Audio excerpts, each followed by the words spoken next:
বর্তমান ইসি আমাদের শাপলা প্রতীক দিতে গিয়ে তারা তাদের জায়গা থেকে লম্বা সময় একটা স্বেচ্ছাচারিতা করেছে এবং কোনো আইনগত বাধা না থাকা সত্ত্বেও আমাদেরকে শাপলা না দিয়ে শাপলা কলি দেওয়া হয়েছে।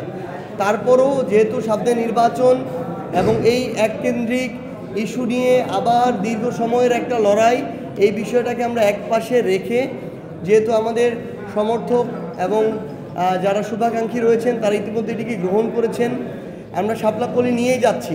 কিন্তু আমরা ইসিকে আমাদের জায়গা থেকে আহ্বান করব, তারা যদি এই একই ধরনের আচরণ আগামীতে করেন তাদের উপরে কিন্তু আস্থার সংকট তৈরি হবে।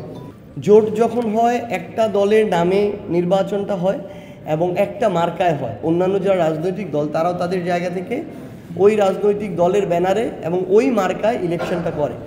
অ্যালায়েন্সের বিষয়টা হচ্ছে একটা মিউচুয়াল আন্ডারস্ট্যান্ডিংয়ের জায়গা, যে কোনো একটা রাজনৈতিক দল এই 100টা আসনে তারা তাদের প্রার্থী দিবে, অন্য একটা রাজনৈতিক দল তারা সেখানে দিবে না, এবং অন্য রাজনৈতিক দল যে 200টা আসনে দিবে তারা আবার আরেকটা রাজনৈতিক দল ওখানে দিবে না।